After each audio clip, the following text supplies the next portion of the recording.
Translation हमने पहले transcription किया था। तो ये जो दो स्टेप है ट्रांसक्रिप्शन और ट्रांसलेशन, ये है जीन एक्सप्रेशन के दो स्टेप। फर्स्ट स्टेप इसके अंदर ट्रांसक्रिप्शन था और सेकंड स्टेप क्या है इसके अंदर, ट्रांसलेशन। ट्रांसक्रिप्शन के अंदर हमने क्या किया था, डीएनए से एमआरएनए की फॉर्मेशन, और एमआरएनए से अब फॉर्मेशन होगी पॉलीपेप्टाइड की। पॉलीपेप्टाइड यानी कि प्रोटीन चेन। तो एमआरएनए से प्रोटीन की फॉर्मेशन करना होता है ट्रांसलेशन, और आज हम करेंगे ट्रांसलेशन। यहाँ पर क्या होती है, जैसे कि एमआरएनए अपने नेम से इंडिकेट हो रहा है, एमआरएनए यानी कि मैसेंजर आरएनए। तो मैसेंजर यानी कि उसके अंदर कुछ मैसेज होता है, उसके अंदर इंफॉर्मेशन होती है। तो वो इंफॉर्मेशन किसके अंदर प्रेजेंट करने के लिए, प्रोटीन के अंदर। तो इन्फॉर्मेशन को हम रीड करके उसको कन्वर्ट किया जाता है एक फंक्शनल प्रोडक्ट के अंदर। और फंक्शनल प्रोडक्ट कौन से होते हैं इनके अंदर, प्रोटीन्स। तो यहाँ पर हम जो भी मैसेंजर या इन्फॉर्मेशन होगी, मैसेज होगा, उसको डिकोड करके यहाँ पर प्रोटीन के अंदर कन्वर्ट कर देते हैं। फिर उनके अंदर भी वही इन्फॉर्मेशन हो गई। तो यहाँ पर क्या होता है, जो भी इन्फॉर्मेशन हमें मिलती है वो मिलती है कोडोन्स में।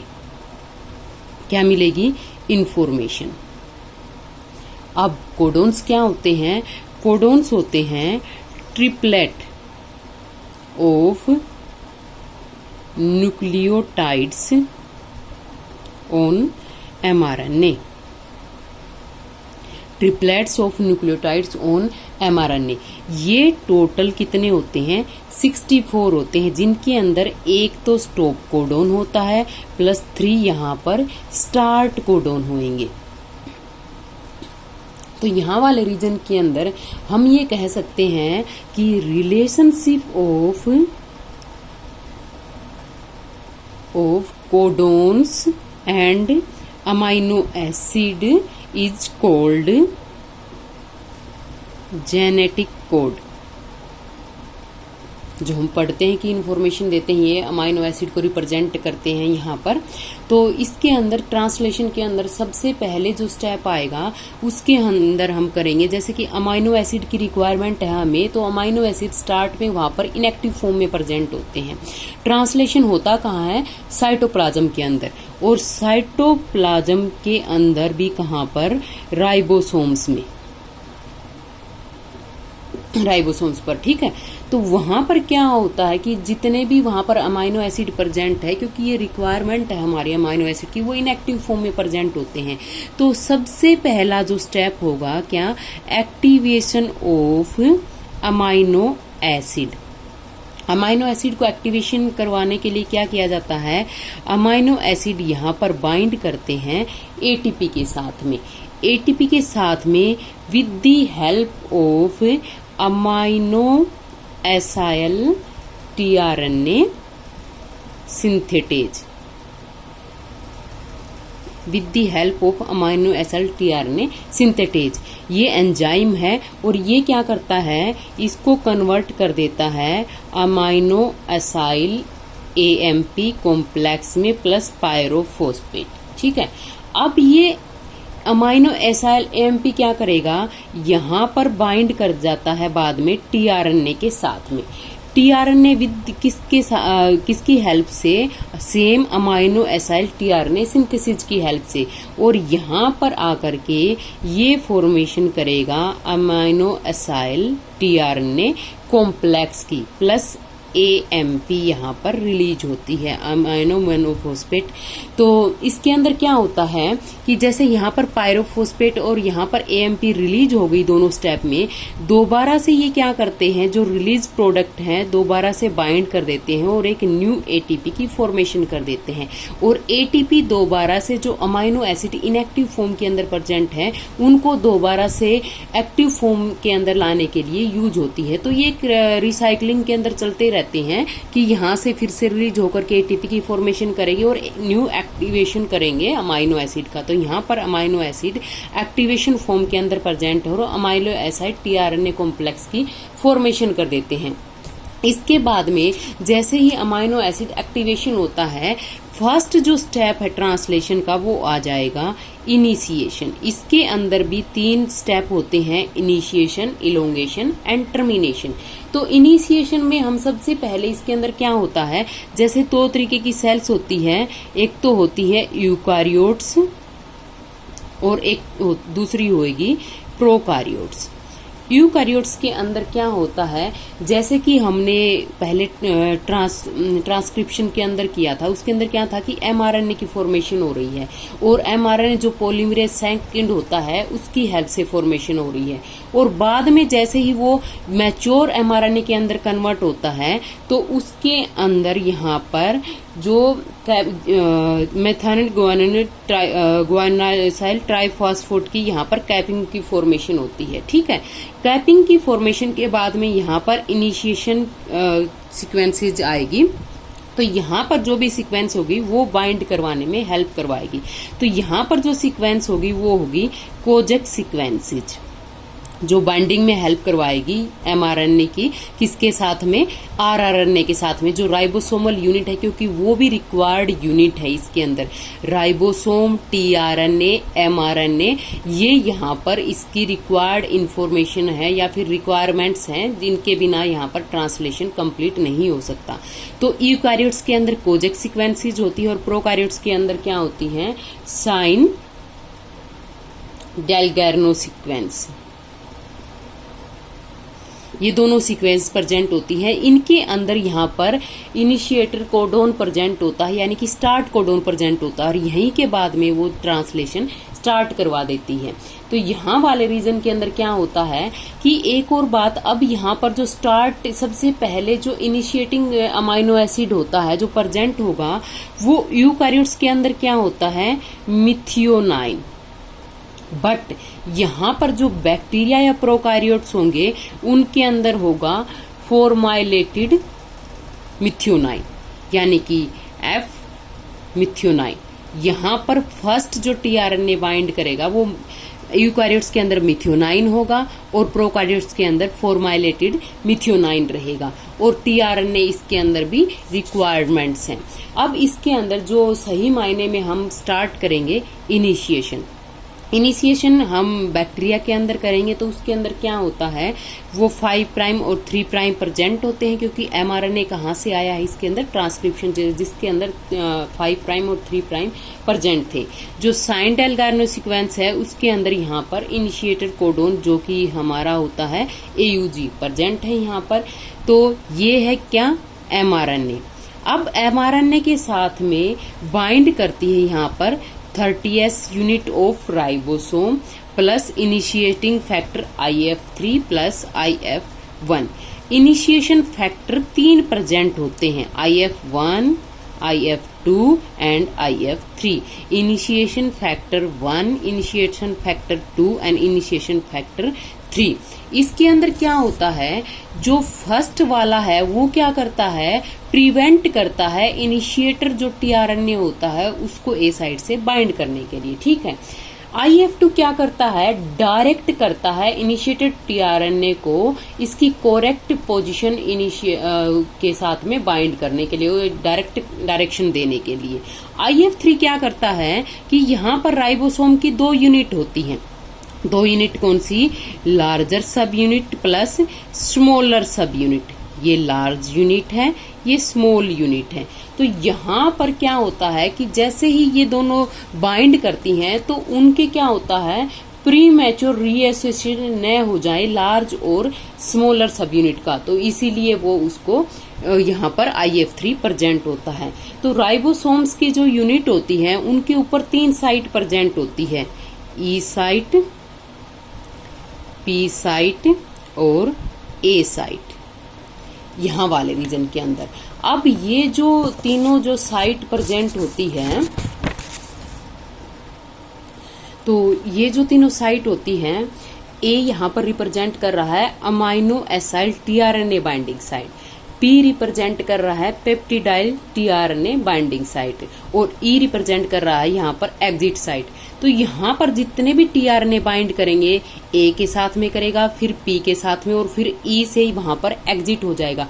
बट सबसे पहला जो टीआरएनए बाइंड करेगा वो पी साइड से बाइंड करेगा, और जो दूसरे हैं वहां पर फिर नेक्स्ट जो भी आएंगे दूसरा, तीसरा, चौथा, वो ए साइड से बाइंड करेगा। ये रिमेम्बर रखना कि सबसे पहला जो आएगा वो पी साइड के साथ में बाइंड करेगा।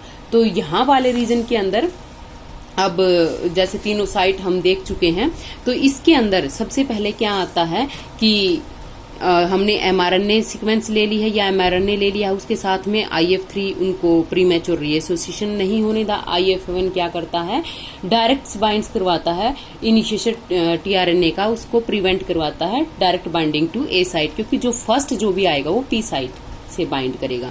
तो यहाँ पर नेक्स्ट अब क्या होता है, जो एमआरएनए है उसके साथ में यहाँ पर स्मॉल जो यूनिट होगी राइबोसोम्स की वो बाइंड कर जाती है, और यहाँ पर क्या प्रेजेंट है, यहाँ पर AUG सीक्वेंस। इनिशिएटर है IF3 एंड IF1, दोनों फैक्टर यहाँ पर ज्वाइन है। इसके बाद में क्या करता है, जैसे ही स्मॉल यूनिट बाइंड कर जाती है इसके साथ में, तो टीआरएनए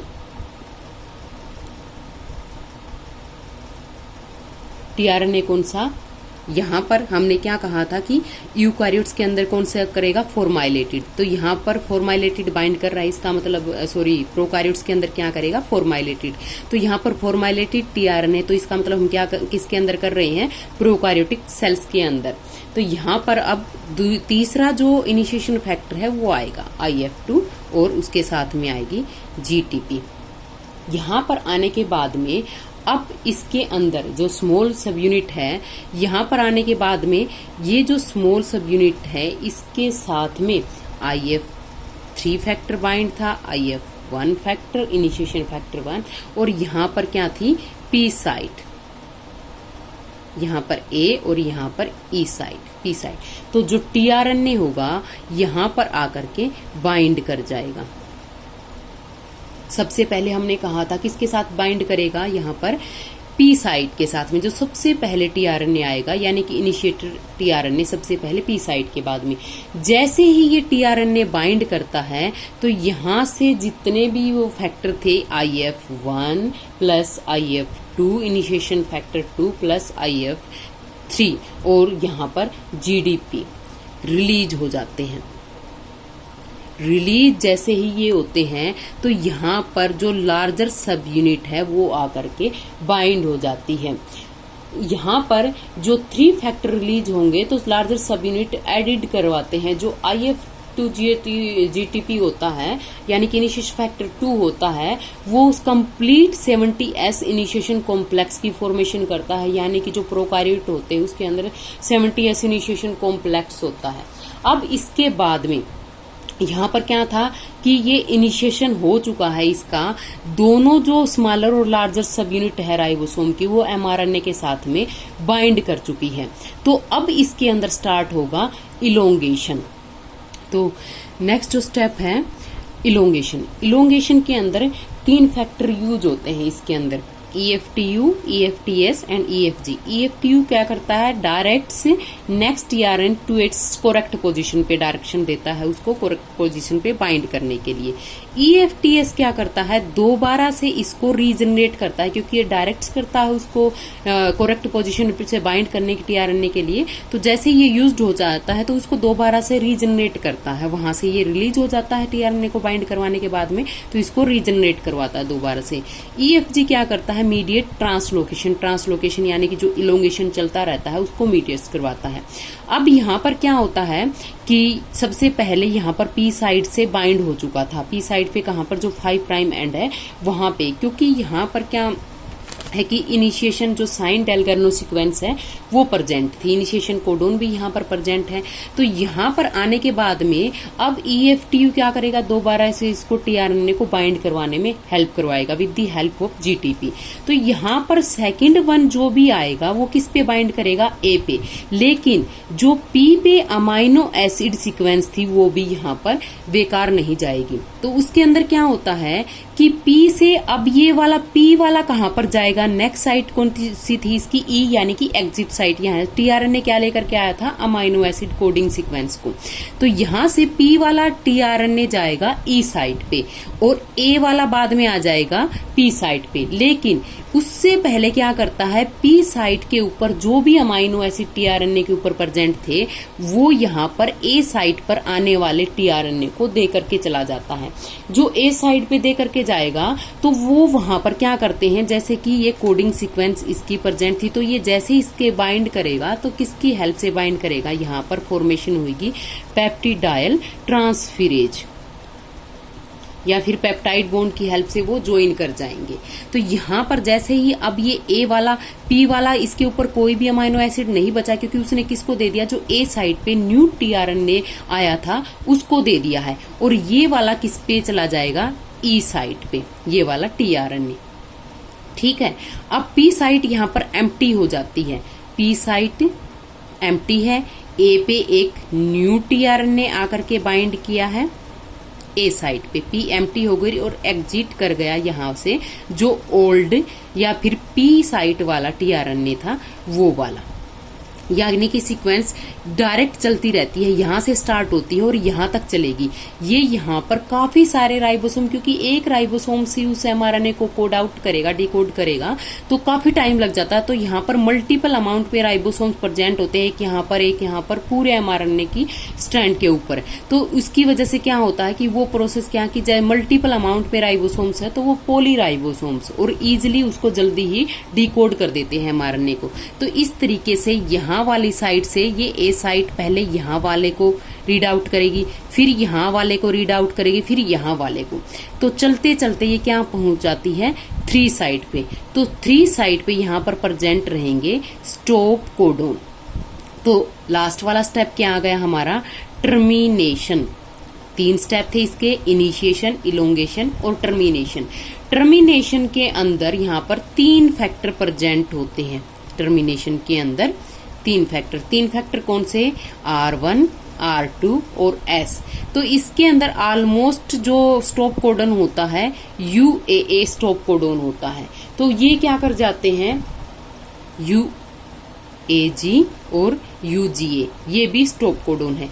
तो लास्ट जैसे 3 प्राइम एंड के ऊपर आ जाता है, तो जो ये यहाँ पर ये डिकोड कर रहा था, जो टीआरएनए आकर के बाइंड कर रहा था, जैसे ही ये स्टॉप कोडन के साथ में बाइंड करेगा तो प्रोसेस को वहां पर टर्मिनेट कर देगा, क्योंकि स्टॉप कोडन ऑब्वियसली नाम से ही इंडिकेट हो रहा है वो प्रोसेस को स्टॉप करवाता है। तो यहाँ पर आने के बाद में स्टॉप हो जाता है और स्टॉप होते ही प्रोसेस क्या हो जाती है, टर्मिनेट हो जाती है।